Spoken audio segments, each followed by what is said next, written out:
So a little bit about me. Thank you very much for the invite. This topic is very interesting to me. I actually did my undergrad thesis and my doctorate, which I'll probably finish sometime in whenever, looking at urban systems, urban ecologies.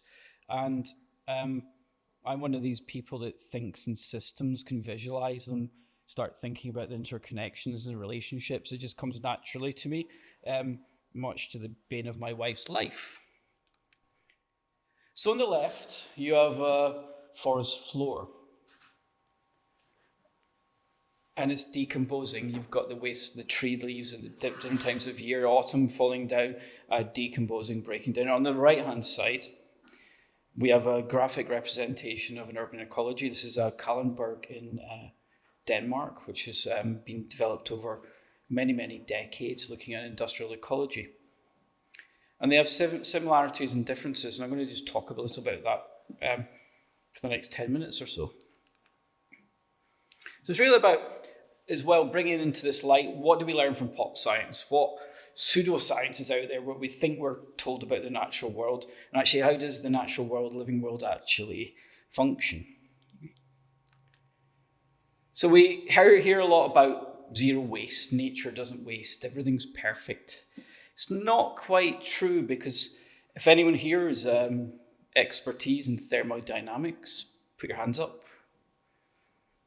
I don't believe it. Well, two, you'll know that systems, unless it's a perfect system when you're going towards zero entropy, there's always going to be some sort of waste. And also the fact that natural living systems are actually open systems as well. So you've got to understand this, but it's about how it deals with the waste, what temporal and spatial constraints are actually in place. Because it's understanding the living world has lots of exceptions, not rigid rules. For those of you, English is not your first language, you'll know that English is like that. You say one word, it means 20 different things. And I can tell you that moving down from Scotland to England is exactly the same. So, because one of the key things we're finding, and this is coming from not only the work I do, but even speaking to people earlier today, working in various companies, is actually this critical thinking and scientific literacy. We're seeing a lot of this pop science being pushed out, and it's actually to the detriment of actually how we're doing things when we're looking at biomimicry, biomimetics, circularity, of actually understanding that, knowing when things are wrong and questioning them. So a little bit about what we do. So Biomimicry Innovation Lab, we really look at research, what's happening in the world, what academic research labs are publishing, what's not working, looking across industry.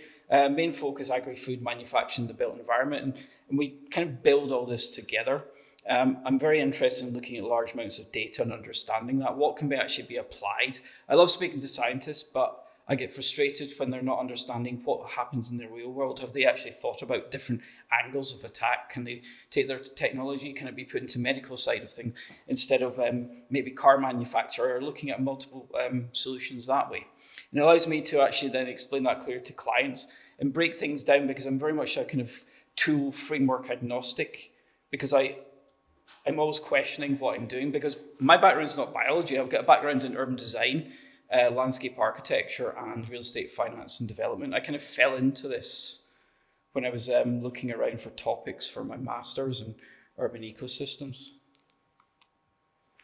But one of the key things that kind of got my way of shifting, and this is research done by the University of Bath, and they were comparing thousands and thousands of patents against how biology solves things across different scales, all the way from the nanoscale on the left to large population side.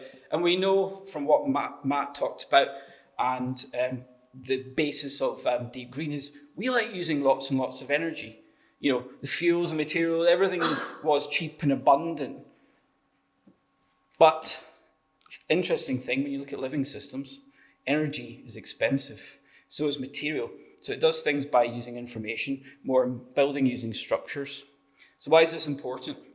Because we use this by really understanding how do we integrate and understand, by not just saying, let's take a mechanism from the natural world or a certain aspect of a ecosystem. Let's understand what are the constraints, what are the relationships, trade-offs, positive impacts between the energy, information, substance, structure, time and space. An example here is just This is the substance structure relationship. Also a time consideration, because that's where the function comes in.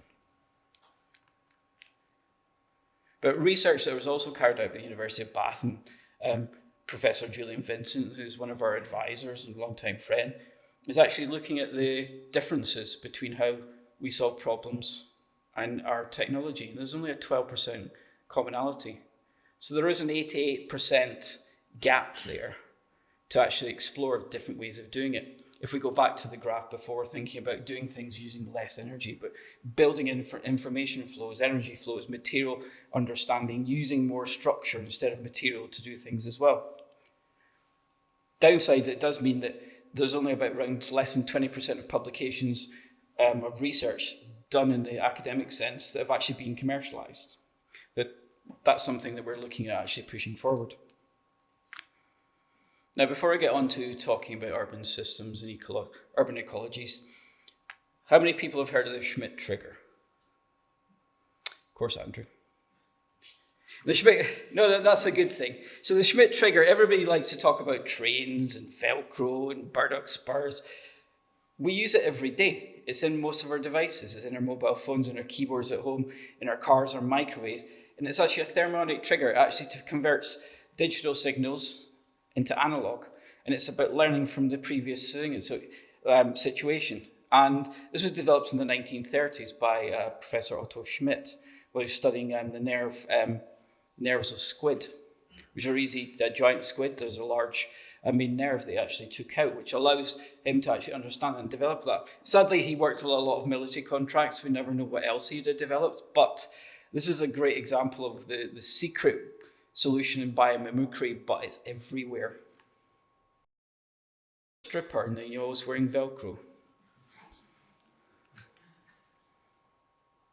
But here's the thing, I mentioned earlier that nature does waste, but it's not just saying it does waste or it doesn't waste, it's understanding how the waste from one organism gets transferred to another. So think about we waste all the time. We're wasting energy, our cells are metabolizing, or we're dropping dead skin cells, but when are they getting transferred over? Now in ecosystems, in the living world, these change depending on space and time and other constraints as well.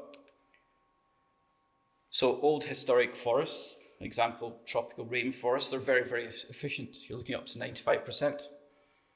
And it can take quite short times as well. Now compare that to peat bogs, where you've got lack of oxygen. So you're not having the microbes breaking down material, so they could be there for thousands of years. If you start thinking about, we're effectively using the waste from dinosaurs to power our cars. But that's talking millions and millions of years. So it's that time scale as well, and also understanding how large the system is as well, and how many pathways are there. Because it's this understanding that is nature efficient. Certain situations can flag that up, but it's more about building in the redundancy and these feedback loops that actually makes it more resilient. We start thinking about transport systems, which is a very bad example if you're living in the UK given costs, but start building in those redundancies that allows you to actually be more effective. So if anyone's ever spent any time watching ants foraging for food in your garden, which I do quite often, they're not super optimized. They're going off in paths that are dead end and coming back, but the system is working. Now, one piece of fascinating research that has been developed through University of Georgia Tech and then Texas A&M is actually, can we look not at the ecosystem as a whole, but start looking at food webs, which is on the right-hand side. So what's the predator-prey relationship? What sort of diversity is in there? What would happen if you take out one predator? How would that impact the system? Or if there's one food source? So instead of what you're taught at school about the food systems, which are on the left, it's about understanding these food webs. What are the interconnections there? How is the material, energy, information flow going around the system? Now, obviously, the diagram on the right is very, very simplified, but for a visual representation, it actually does it rather well. So how do you translate this into cities? You can do an internet search and look for, smart cities like ecosystems, and it'll show loads of images of plants across buildings and everything like this. And, the city's like a tree or a city's not like a tree or looking like a termite mound. But that's not the point. The point being is, can we design our cities, our urban habitats, actually by looking at the infrastructure, looking at the systems, looking at these complex systems within the natural world, looking at these food webs, looking at how ecosystems break down, transfer energy, materials, and information throughout the system. So by doing this, you can then very clearly compare, and you can, using the mathematical modeling, you can actually see that food webs are more resilient if you start looking at generalizations. So there's a lot more foragers, a lot more animals doing similar things. There's a good predator-prey ratio. I'm sure reading in the news, you hear about the dying off of sharks. Now everybody gets scared of sharks because of Jaws and Steven Spielberg, but they're a vital part of the ocean ecosystems. Removing them has a big impact because there's not enough predators around, and then other fish come in, such as tuna and others, that take over, and actually it makes a massive imbalance. But it's understanding that the fractional basis between these two, and then looking at how the systems integrated and flowing together from the predator prey, what's eating what's the waste of the other things. And the same thing now, on the right-hand side, can be taken when you're looking into urban ecologies, understanding what links are there. Is there a diversity? Is there more than one business, whether internally or externally, actually doing the same thing? They can swap out or swap in. And this allows you to minimize. You don't want specialization unless you have to, because that's making it as a more brittle network. The other key thing here is looking at how easily do you put the cycles together. Are they short connections? Because one of the things we're working on at the moment is looking at urban ecologies across the whole of Yorkshire or North Yorkshire. How close do you want these together, given the transport links? Can these systems be part of the same industrial estate or the same urban neighbourhood, or are you building in longer transport routes that could break? Because the key thing here is understanding, when we're talking about waste and heat, and this goes back to very much the work of Deep Green, is actually start thinking of like metabolisms, how we're breaking down energy, how we're transferring energy as well. There's a great piece of research that was done by Barcelona, and they actually looked at urban mastitis. Can we actually look at how the flows of everything happen in our city and create it like an ecosystem by looking at the flows of energy and connecting these things together? Kallenberg in Denmark is a very good example. Other places that are doing this as well. It works. But there's a caution here. And I'm sure for those that have researched Kallenberg, it took a long time to develop. But we see a lot of these systems coming up, and they want to put all these complex systems in straight away. Now, that's the recipe for disaster. Because if you look at, creating your garden at home, you'll slowly plant plants, things will work, you'll take things out. It's about understanding, slowly building these up, starting with 2 connections, then slowly adding more, making sure the systems and each node, whether it's a new business or part of the system, works before adding another one in. Because if not, you're going to just build this very, very fragile network that's liable to collapse. So the next thing here is, how do we build it into the future? Now, we're at an AI conference talking about data, talking about large language models, but we can build in smart sensors, understanding these direct feedbacks, understands how things are working. This is where we can actually start going in. So it's moving beyond the smart cities or the smarter cities that many companies talking about, but building this in, understanding the flows of energy, materials, and the infrastructure working together by analysing it using the frameworks that we use as well. So the questions that you really ask yourselves: what waste resources are temporarily parked? One way to do it is take any reports you have, change the word waste to resource, and reread it. Start thinking about it, because there's a monetary value. There's something there that can be used by somebody else. How can it be used now? What's the time constraints? How it can take and transfer it into something else? Where do you need to have this really efficient system, and where can you build in this redundancy? Could be within a factory setting, data center, cities where something's left for a few weeks, a few months, but it's not harming anything. Then it can be built in and worked. So it's not always about working at full efficiency.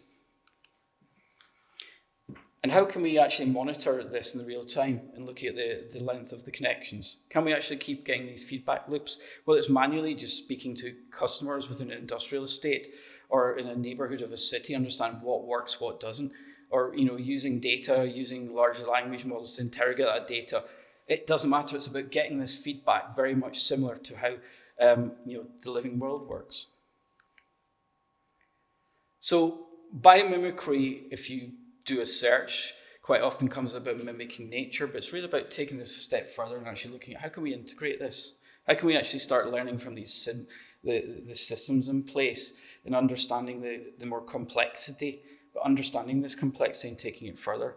And this is really where I see biomimicry version 2 going. We've got a lot of these great ideas there, but how do they work within a system where there's existing manufacturing or existing infrastructure?